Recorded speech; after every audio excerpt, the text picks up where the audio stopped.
when I was a 10th grader in high school, my track coach told me that I was gaining weight. And I don't know how many of you maybe run track or familiar with track, but I used to do the high jump. And he told me that I couldn't get higher because my butt kept knocking the bar down.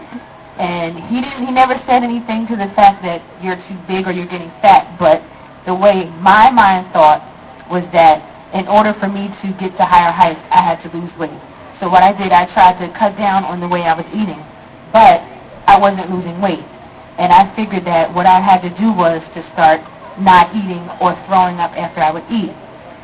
That didn't seem to work, so what I did was I started taking diet pills.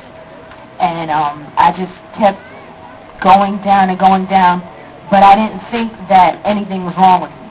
I didn't think that I had a problem. I just said, look, I need to lose weight because I need to do better in high jump, and this is what someone told me, so this is what I have to do.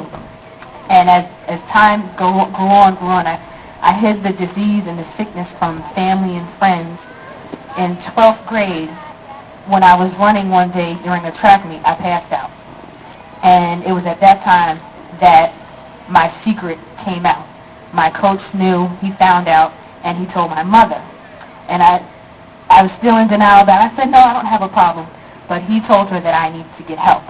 I went and I got help, but I got help according to what they thought it was. I went and I saw a counselor, and I told her that I was better, but really I was getting worse. When I got into college, my eating disorder got much, much worse. I overdosed on diet pills, and I had to be rushed to the hospital because I passed out and I didn't have any recollection of what was going on. And I had to get a CAT scan done because I hit my head. I was in college. I hit my head on the bathroom floor, and I didn't remember anything. That was in my sophomore year. And still, I didn't think I had a problem. I didn't see anything wrong, but everyone else kept telling me I had a problem. And senior year kept going. Once I even graduated from college, I was still battling with my eating disorder. And by this time, it had more of an impact on my life than I ever thought. I was down to maybe about 100 pounds, and I looked very, very sick. Even friends, a couple of friends had asked me if I was doing drugs because of how sick I looked. And it's still, I was in denial. I never owned up to the fact that I had an eating disorder and I had a problem. But one day when I was 26 years old, I was introduced to a wonderful man who, although I never met him, he loved me. He loved me before I even knew him. And he thought the world of me. He thought of how beautiful I was. Every day he told me that you're a beautiful girl. I made you wonderful. He told me that you don't have to be like society. You don't have to be what society tells you.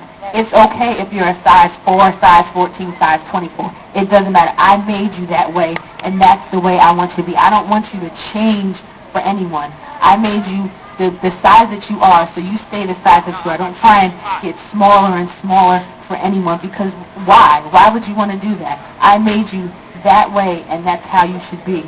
So I just want to encourage some young ladies, hopefully, that forget what society says, forget what they tell you about how you have to look, forget what they say about your image. It's about how God made you, and that's who you should be pleasing to. And he made you beautiful. He doesn't want you to change anything about yourself, so I don't want you to change for anyone. Don't think you have to change for anybody. God loves you just the way you are, and that's how he made you.